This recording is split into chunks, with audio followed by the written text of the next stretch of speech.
Hey there, this is your pal and welcome to the Getter Raid Guide to the Heroic Gruul Encounter in Blackrock Foundry.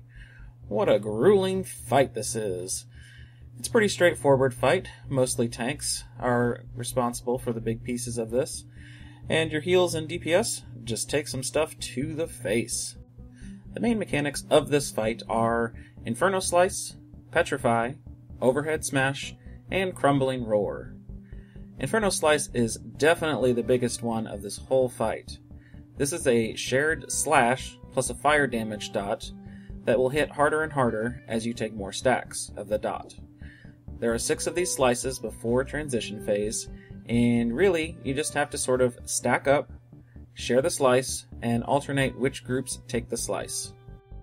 Now it'd be all well and good for you to just sit there and take Inferno Slices back and forth, but Gruul likes to throw a monkey wrench into this. That is Petrify. So periodically, a number of your raid members will get knocked up into the air. That's their indication that they're about to get petrified. They need to run away from the raid as they will start to get very slowed, and then they will suddenly get frozen at some point. Eventually, Gruul will shatter them, and that splashes some damage out around them. That's kind of why they spread out. So basically, you see Petrify, you get knocked up, you run away from your group and get shattered and then head back into helping out with Inferno Slices.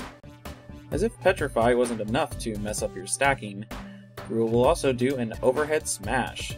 This is a big telegraphed ground slam. Pretty sure you want to be moving for this. And again, it will mess up your stacking groups, but just get the slam happens and get back into your stack groups and everything is hunky-dory. And lastly, you really didn't want to stay in your stacks groups, right? You didn't want to stay in one place? Well, Gruul will oblige you there. This Crumbling Roar is basically the ceiling caving in. This will leave a little ceiling cave-in rock crap on the ground. Just obviously reposition your group and you are good to go.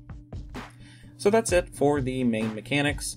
Let's talk the intermission phase, and then we'll get back into what the overall strategy is.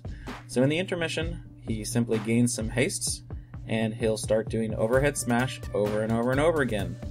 Just basically try to get the raid group moved close to the middle so that you can avoid these, and if you need a roar, do it. It's all good. You'll make it through. This is still a fairly healing intensive phase, but it's not as intense as the rest of it. So recover some mana, and you'll be back into normal phase after that.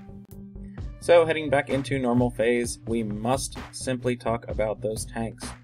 They are one of the most important pieces of this fight. If they are messing up on execution, you are going to have a long night. So first off, tanks, you must face the boss away normally so that Overwhelming Blows doesn't hit the raid or the off tank. This stacks up pretty quickly.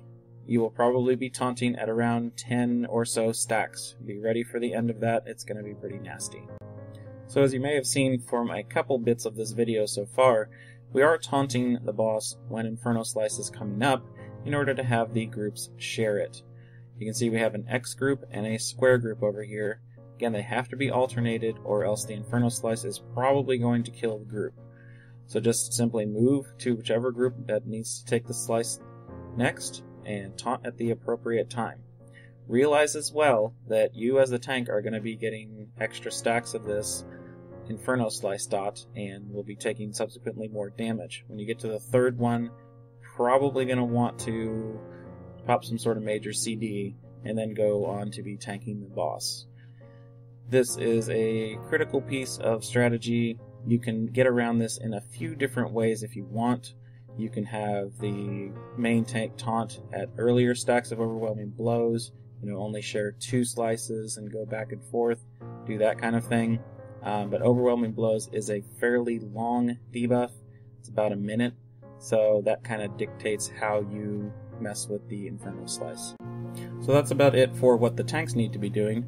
Everyone else, as you have heard from the descriptions of the mechanics, you need to be grouped up into at least 2 groups. You gotta move away when petrifies happen, and of course watch Overhead Smashes and the ceiling cave-ins. Be careful, be very careful not to stray into the other group. The range for Inferno Slice is pretty large, and you might end up taking an Inferno Slice when you didn't really mean to. petrifies as well, let me mention that you don't have to go to Timbuktu here. You can still just move away from the group 5-6 yards, something like that, and the Petrify Shatter combo probably won't hit the group, and you'll still be in a decent position in order to get back for the next Inferno Slice. Just be careful with your positioning and watch out for everything else that's going on in this fight. Healers, if you haven't figured it out already, Inferno Slice is the big raid damage for this encounter. You can probably plan some raid cooldowns for each slice. As I said, there are 6 of them, and it should be enough time for 3-minute cooldowns to come back up for the next round of slices. So if you pop, say, Anti-Magic Zone on slice number 1 for round number 1 of slices, that'll be up the next time after an intermission phase, and you should be good to go for handling the first slice of the second round. Just plan accordingly and try to use damage reduction and whatever you do need to do in order to survive the slices. So that's about it for this guide to the heroic Gruul encounter in Blackrock Foundry. Sounds grueling, but you'll make it through.